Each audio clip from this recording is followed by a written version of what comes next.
20,000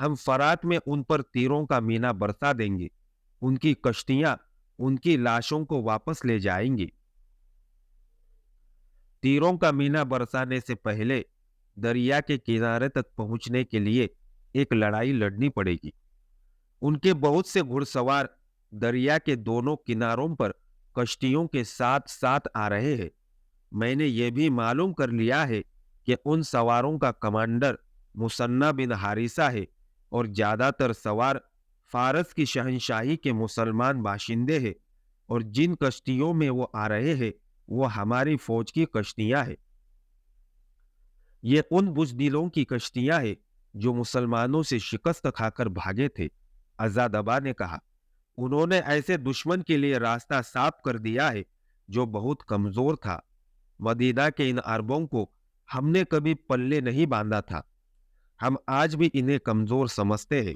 سالار نے کہا، سالار عالی، میں حکم کا منتظر ہوں، مجھے بتائے مسلمانوں کو کہاں روکنا ہے، یا آپ قلعے میں بند ہو کر لڑنا چاہتے ہیں؟ اگر میں کہوں میں لڑنا ہی نہیں چاہتا، عزادبا نے کہا، تو ہم لوگ تسلیم ہی نہیں کریں گے کہ آپ نے ایسی بات کہی ہے۔ سالار نے کہا، اس وقت آپ شہنشاہ اردشیر اور اپنے بیٹے کی موت پر اتنے زیادہ مغموم ہے کہ آپ اچھی طرح سوچ بھی نہیں سکتے۔ اس غم کے باوجود ہمیں سوچنا پڑے گا، عزادبا کی بیوی نے کہا، اور بڑی تیزی سے سوچنا پڑے گا۔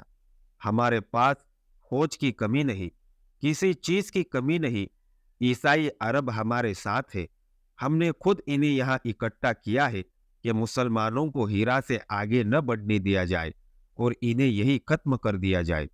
ہاں، ہمارے پاس فوج کی کمی نہیں، عزادبا نے کہا، لیکن کوئی کمی ضرور ہے جس سے ہم ہر میدان میں شکست کھا رہے ہیں۔ میں اپنے پیچھے اپنے نام کے ساتھ شکست کی تہمت چھوڑ کر نہیں جاؤں گا، میں فتح حاصل کرنے کا کوئی اور طریقہ سوچوں گا۔ میں مدائن جاؤں گا اور دیکھوں گا کہ وہاں کے حالات کیا ہے۔ یہ بھی دیکھنا ہے کہ شہنشاہ اردشیر کے مرنے کے بعد ہمیں کوئی مدد دینے والا بھی ہے یا نہیں۔ نہیں سالار اعلیٰ، اس کے سالار نے کہا، ابھی مدائن نہ جائے، دشمن سر پر آ گیا ہے۔ کیا تم مجھ سے زیادہ بہتر جانتے ہو؟ عزادبا نے غصیلی آواز میں کہا، کیا تم یہ سمجھ رہے ہو کہ میں بھاگ رہا ہوں؟ جو میں سوچ رہا ہوں وہ تم نہیں سوچ سکتے۔ مجھے یہ دیکھنا ہے کہ ہماری فوج میں وہ کون سی کمزوری ہے جو ہر میدان میں ہماری شکست کا باعث بنتی ہے۔ کیا تم اس پر غور نہیں کر رہے کہ ہرمز جیسا جنگجو مسلمان کے ہاتھوں مارا گیا ہے؟ انوش جان اور قباز معمولی قسم کے سالار نہیں تھے۔ اندر جگر کو کیا ہو گیا تھا؟ جابان کدھر گیا؟ مجھ سے فیصلہ کن جنگ اور فتح کی کیوں توقع رکھی جا رہی ہے؟ میں لڑوں گا، لیکن سوچ سمجھ کر تمام سالاروں اور نائب سالاروں کو بلاؤ۔ خالد رضی اللہ عنہ کا لشکر دریائے فرات کے سینے پر سوار آگے ہی آگے بڑھتا جا رہا تھا۔ گھڑ سوار دریا کے دونوں جانب پھیلے ہوئے ساتھ ساتھ جا رہے تھے۔ ہر لمحہ توقع تھی کہ ہیرا کی فوج کسی مقام پر حملہ کرے گی، لیکن اس فوج کا دور دور تک کوئی نشان نظر نہیں آتا تھا۔ مثنیٰ بن حارثہ کے گھڑ سوار کناروں سے ہٹ کر دور تک چلے جاتے اور دشمن کا کھورا کھوج ڈھونڈنے کی کوشش کرتے تھے۔ خالد رضی اللہ عنہ کو معلوم تھا کہ ہیرا کی جنگ بڑی خونریز ہوں گی۔ مثنیٰ بن حارثہ نے معلوم کر لیا تھا کہ عزادبا نے ہیرا میں بہت بڑا لشکر جمع کر رکھا ہے۔ خالد رضی اللہ عنہ کا جذبہ اور عزم تھا کہ وہ دشمن کے ایک بڑے ہی مضبوط فوجی اڈے کی طرف بڑھتے جا رہے تھے، ورنہ مسلمانوں اور آتش پرستوں کی جنگی طاقت کا تناسب ایسا تھا کہ خالد رضی اللہ عنہ کو ایک قدم اور آگے بڑھانے کی بجائے واپس آ جانا چاہیے تھا، مگر خالد رضی اللہ عنہ ملک گیری کی ہوس سے یہ خطرہ مول نہیں لے رہے تھے، بلکہ وہ اللہ کے حکم کی تعمیل کر رہے تھے۔ اسلام کے پڑوس میں اتنے بڑے اور طاقتور باطل کی موجودگی اسلام کے لیے ایسا خطرہ تھی کہ اسلام آگے بڑھنے کی بجائے پیچھے ہٹتا جاتا اور پھر غائب ہو جاتا۔ ابن ولید خالد رضی اللہ عنہ کو دریا کے کنارے سے مثنی بن حارثہ کی پکار سنائی دی، منزل قریب آ گئی ہے۔ خالد رضی اللہ عنہ نے اپنے کشتی رانوں سے کہا کہ کشتی کنارے کے ساتھ ساتھ لے جائے اور انہیں اتار کر کشتی آگے لے جائے۔ مثنی اس علاقے سے واقف تھا، پھر بھی اس نے اس علاقے کے 2 آدمیوں کو پکڑ کر کچھ انعام دیا اور رہنمائی کے لیے انہیں اپنے ساتھ رکھ لیا تھا۔ خالد رضی اللہ عنہ جب کنارے پر اترے تو مثنی نے اپنے ایک سوار سے کہا کہ وہ گھوڑا خالد رضی اللہ عنہ کو دے دے۔ خالد رضی اللہ عنہ اس گھوڑے پر سوار ہو گئے۔ مثنی اور خالد رضی اللہ عنہ کے گھوڑے پہلو با پہلو جا رہے تھے اور مثنی کی نظریں خالد رضی اللہ عنہ کے چہرے پر جمی ہوئی تھی۔ خالد رضی اللہ عنہ ادھر ادھر دیکھ رہے تھے۔ ان کی نظریں جب مثنی بن حارثہ پر آئی تو بھی مثنی کی نظریں ان کے چہرے پر جمی ہوئی تھی۔ کیوں ابن حارثہ؟ خالد رضی اللہ عنہ نے مسکراتے ہوئے پوچھا، کیا تو مجھے پہچاننے کی کوشش کر رہا ہے؟ ہاں ولید کے بیٹے، مثنی نے سنجیدہ اور ٹھہرے ٹھہرے لہجے میں کہا، میں تجھے پہچاننے کی کوشش کر رہا ہوں۔ تو مجھے انسان نہیں لگتا۔ تیرے چہرے پر کچھ گھبراہٹ اور کچھ پریشانی ہونی چاہیے تھی۔ میں اندر ہی اندر پریشان ہوں، خالد رضی اللہ عنہ نے کہا، اور میرے دل پر گھبراہٹ بھی ہے۔ یہ اس لیے کہ میں انسان ہوں، لیکن میں پریشانی اور گھبراہٹ کو چہرے پر نہیں آنے دوں گا۔ یہ چہرہ ایک لشکر کا چہرہ ہے، مثنی نے کہا، یہ اسلام کا چہرہ ہے۔ میں سمجھتا ہوں ابن ولید، سالار اعلیٰ کا چہرہ بگڑ جائے تو پورے لشکر کا اور ساری قوم کا چہرہ بگڑ جاتا ہے۔ مجھے یہ بتا ابن حارثہ، خالد رضی اللہ عنہ نے پوچھا، تو نے یہ بات کیوں کہی ہے؟ کیا تو مجھے پریشانی اور گھبراہٹ میں دیکھنا چاہتا ہے؟ ہاں ابن ولید، مثنی نے کہا، تجھے شاید احساس نہیں کہ تو کتنے بڑے اور کتنے طاقتور دشمن کے سامنے جا رہا ہے۔ میں اپنے لیے جا رہا ہوتا تو مجھے اپنا غم ہوتا کہ بادشاہ بننے سے پہلے ہی نہ مر جاؤں۔ خالد رضی اللہ عنہ نے کہا، میں اللہ کے حکم پر جا رہا ہوں، اللہ ہمارے ساتھ ہے، مجھے اور تجھے گھبرانے کی اور پریشان ہونے کی ضرورت نہیں۔ مجھے یہ بتاؤ کہ آگے کیا ہے؟ مثنی نے ان 2 آدمیوں کو بلایا جو اس علاقے کے رہنے والے تھے اور انہیں کہا کہ وہ بتائے کہ آگے کیا ہے۔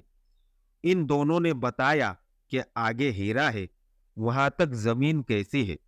خالد رضی اللہ عنہ نے ان آدمیوں کو وہاں سے ہٹا دیا اور مثنی کے ساتھ ہیرا پر حملے کی اسکیم بنانے لگے۔ ہیرا فرات کے کنارے پر واقع تھا۔ خالد رضی اللہ عنہ نے اپنے سالاروں عاصم بن عمر اور عیدی بن حاتم کو کشتیوں سے کنارے پر بلایا۔ میں مان نہیں سکتا کہ آتش پرست ہمیں ہیرا کے راستے میں نہیں روکیں گے، خالد رضی اللہ عنہ نے کہا۔ ان کے پاس اتنی زیادہ فوج ہے جسے اس سارے علاقے میں پھیلا سکتے ہیں۔ تمام عیسائی بھی ان کے ساتھ ہے۔ اگر ہم ہیرا کے سامنے جا کر کشتیوں سے اترے تو دشمن وہیں پر حملہ کر دے گا۔ ہم ہیرا سے دور کشتیاں چھوڑ دیں گے۔ خالد رضی اللہ عنہ بیٹھ گئے اور اپنی تلوار نکال کر اس کی نوک سے ہیرا کا محل وقوع اور اپنی پیش قدمی کا نقشہ بنانے لگے۔ انہوں نے اس مقام سے جہاں وہ کھڑے تھے ہیرا تک پہنچنے کے راستے کی لکیر بنائی، جو سیدھی نہیں تھی بلکہ یہ نیم دائرہ تھا۔ انہوں نے یہ لکیر ایک مقام پر ختم کی جو ایک قصبہ تھا۔ یہ ہیرا سے تقریباً 3 میل دور تھا۔ اس قصبے کا نام خورنق ہے۔ خالد رضی اللہ عنہ نے کہا، ہم اس کے قریب سے گزریں گے اور ہیرا کی طرف تیزی سے بڑھیں گے۔ توقع یہی ہے کہ آتش پرست شہر سے کچھ دور ہی ہمارے راستے میں آ جائیں گے۔ میرے بھائیوں، یہ لڑائی خوفناک ہوگی۔ زرتشت کے پجاری اب شکست کا خطرہ مول نہیں لے سکتے۔ آگے مدائن ہے۔ میں تمہیں بڑے ہی سخت امتحان میں ڈال رہا ہوں، لیکن اس امتحان میں پورا اترنا ہے۔ دشمن کی تعداد ہم سے کئی گنا زیادہ ہے۔ اگر ہمیں ہیرا کو محاصرے میں لینے کا موقع مل گیا تو محاصرہ بہت لمبا ہوگا۔ ہم اتنا انتظار نہیں کر سکتے۔ اپنے دلوں میں اللہ سے عہد کرو کہ ہیرا کو فتح کرنا ہے۔ اب کشتیاں چھوڑ دو اور تمام لشکر کو کنارے پر لے آؤ۔ مسلمانوں کی تعداد 18,000 تھی۔ یہ لشکر کشتیوں سے اتر کر کنارے پر آ گیا اور بڑی تیزی سے پیش قدمی کے لیے منظم ہو گیا۔ خالد رضی اللہ عنہ نے سالار عاصم بن عمرو کو آگے اور عیدی بن حاتم کو پیچھے رکھا اور خود درمیان میں رہے۔ مثنی بن حارثہ کا سوار دستہ ہراویل کے طور پر لشکر سے کم و بیش 1 میل آگے نکل گیا تھا۔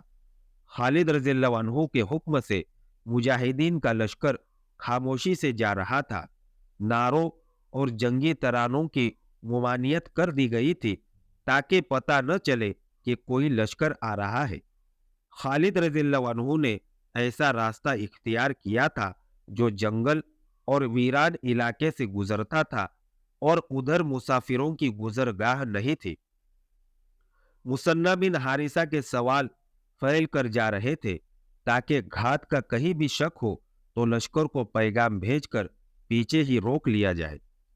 خالد رضی اللہ عنہ کا لشکر خورنک تک پہنچ گیا۔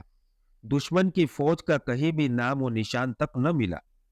خالد رضی اللہ عنہ نے لشکر کو روک لیا اور اپنے ایک جاسوس سے کہا کہ وہ قصبے کے اندر جائے اور دیکھے کہ دشمن کی فوج وہاں تو نہیں۔ خالد رضی اللہ عنہ کا جاسوسی کا نظام ذہین اور ضرورت مند آدمیوں پر مشتمل تھا۔ اس میں ان مسلمانوں کی تعداد زیادہ تھی جو فارس والوں کے غلام تھے۔ وہ دجلہ اور فرات کے سنگم کے علاقے میں رہتے تھے۔ ان میں سے ایک آدمی بھیس بدل کر خورنک چلا گیا اور خبر لایا کہ اس قصبے میں کوئی فوج نہیں اور قصبے میں امن و امان ہے۔ تاریخ بتاتی ہے کہ اس قصبے میں متومل لوگ رہتے تھے۔ آج وہاں خورنک کا نشان بھی نہیں ملتا۔ انسان مٹی میں مل کر مٹی ہو جاتے ہیں، مقام مٹ جاتے ہیں، بلند و بالا مکان اور عالیشان محل مٹ جاتے ہیں، زندہ صرف تاریخ رہتی ہے۔ اچھی یا بری انسانوں کے نام زندہ رہتے ہیں، ان کی قائم کی ہوئی روایت زندہ رہتی ہے۔ آج وہ قصبہ موجود نہیں جہاں تاجر اور دیگر دولت مند لوگ رہتے تھے۔ خالد رضی اللہ عنہ نے آتش نمرود میں کودنے سے پہلے اس قصبے کے قریب قیام کیا تھا۔ قصبہ نہیں رہا، خالد رضی اللہ عنہ زندہ ہے، ان کی روایت زندہ ہے۔ مثنی بن حارثہ کو، عاصم اور عیدی کو اور ان 18,000 مجاہدین کو تاریخ نے زندہ رکھا ہے۔ ان کے گھوڑوں کے سوموں کی گرج کو سورج کی کرنوں نے چوما ہے۔ کیا مقصد تھا ان اولین مجاہدین کا جو اس دشمن سے ٹکر لینے جا رہے تھے جو 18,000 نفوس کو نگل لینے کی طاقت رکھتا تھا؟ خالد رضی اللہ عنہ اور ان کے سالاروں کے دلوں میں تخت و تاج کی ہوس نہیں تھی، زر و زوارات کا لالچ نہیں تھا۔ یہ ایک عزم تھا جو ان کے لیے جنون بن گیا تھا۔ وہ اس کفر کو اپنے پڑوس میں زندہ نہیں دیکھنا چاہتے تھے جو اسلام کی بقا اور فروغ کے لیے خطرہ تھا۔ ان کے ذہنوں میں کوئی شک نہ تھا، کوئی وہم اور کوئی وسوسہ نہ تھا۔ وہ ہمیشہ زندہ رہنے والی روایت اپنے خون سے لکھنے جا رہے تھے۔ مورخ نے اس وقت کے وقائع نگاروں کے حوالوں سے لکھا ہے کہ خالد رضی اللہ عنہ پر خاموشی طاری تھی۔ کوئی سپاہی ان کی طرف دیکھتا تھا تو وہ مسکراتے تھے۔ خالد رضی اللہ عنہ جب خورنک سے آگے نکلے تو ان کے منہ سے کوئی حکم نکلتا تھا یا کوئی ہدایت، اس کے سوا وہ کوئی بات نہیں کرتے تھے۔ مثنی بن حارثہ شب خون اور دن کی چھاپا مار جنگ کا اور بھاگ دوڑ کر کے لڑائی لڑنے والے کا ماہر تھا۔ وہ جب خالد رضی اللہ عنہ کو بتاتا تھا کہ وہ یوں کرے گا اور یوں کرے گا، تو خالد رضی اللہ عنہ کے منہ سے ہر بار یہی الفاظ نکلتے تھے: اللہ تجھے اجر دے گا ابن حارثہ۔ خالد رضی اللہ عنہ اپنے لشکر کو خورنک سے پرے پرے آگے لے گئے۔ انہیں ایسی توقع نہیں تھی کہ وہ دشمن کو بے خبری میں جا لیں گے۔ انہیں معلوم تھا کہ دشمن ضرورت سے زیادہ بیدار ہوگا۔ خالد رضی اللہ عنہ نے حکم دیا کہ اس قصبے پر نظر رکھنے کے لیے چند ایک مجاہدین کو پیچھے رہنے دیا جائے، تاکہ اس میں سے نکل کر کوئی آدمی ہیرا یہ اطلاع نہ دینے چلا جائے کہ مسلمانوں کا لشکر آ رہا ہے۔ یہ فندہ تھا جس میں مدینہ کا لشکر جا رہا تھا۔ وہ علاقہ گھاٹ کے لیے موجود تھا، لیکن گھاٹ کے بھی آثار نہیں نظر آتے تھے۔ یہی ہو سکتا تھا کہ دشمن کا لشکر اچانک ہر طرف سے آئے گا اور 18,000 کے اس لشکر کو گھیرے میں لے کر سالاروں سے سپاہیوں تک کاٹ دے گا۔ کچھ اور آگے گئے تو ایک ٹیکری آ گئی۔ خالد رضی اللہ عنہ نے گھوڑے کو ایڑ لگائی اور ٹیکری پر چڑھ گئے۔ ان کے حکم سے لشکر رک گیا۔ اللہ کے سپاہیوں، تم پر اللہ کی رحمت ہو۔ آج خدائے واحد نے تمہیں بڑے سخت امتحان میں ڈال دیا ہے۔ آج اللہ کے رسول صلی اللہ علیہ وسلم کی روح مقدس تمہیں دیکھ رہی ہے۔ آج تم ایک پہاڑ سے ٹکرانے اور اسے ریزہ ریزہ کرنے جا رہے ہو۔ اب جس لشکر کے ساتھ تمہارا مقابلہ ہوگا وہ اس پہاڑ سے کم نہیں۔ مجاہدین اسلام، اگر آج تم نے پیٹھ دکھائی تو تمہیں نہ خدا بخشے گا نہ دشمن۔ آج اس عہد سے آگے بڑھو، فتح یا موت۔ ہماری جانیں اللہ کی امانت ہے۔ یہ امانت اللہ کو لوٹانی ہے، لیکن باوقار طریقے سے۔ اللہ تمہارے ساتھ ہے۔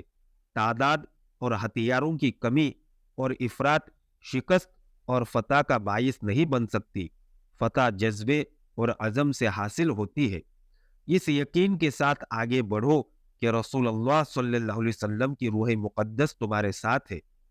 خالد رضی اللہ عنہ نے اپنے لشکر کو جذبے اور زیادہ گرما دیا۔ وہ ہیرا کے عقب کو جا رہے تھے۔ اس طرح انہیں خاصا بڑا چکر کاٹنا پڑا۔ جب شہر کے قریب گئے تو بھی دشمن کا کوئی سپاہی نظر نہ آیا۔ دیوار کے اوپر اور برجوں میں بھی کوئی نظر نہ آتا تھا۔ امنیشیا میں بھی ایسے ہی ہوا تھا، اور خالد رضی اللہ عنہ نے اسے دھوکہ سمجھا تھا، لیکن یہ دھوکہ نہیں تھا۔ دشمن شہر خالی کر کے چلا گیا تھا۔ ہیرا میں بھی آتش پرستوں کی فوج کہیں نظر نہیں آتی تھی۔ شہر پناہ کے دروازے کھلے تھے۔ مثنہ بن حارثہ اپنے چند ایک سواروں کے ساتھ شہر کے ارد گرد چکر لگا آیا۔ ابن ولید مثنہ نے خالد رضی اللہ عنہ سے کہا، سامنے والا دروازہ بھی کھلا ہے اور لوگ گھومتے پھرتے دکھائی دے رہے ہیں۔ ایسا نہیں ہو سکتا۔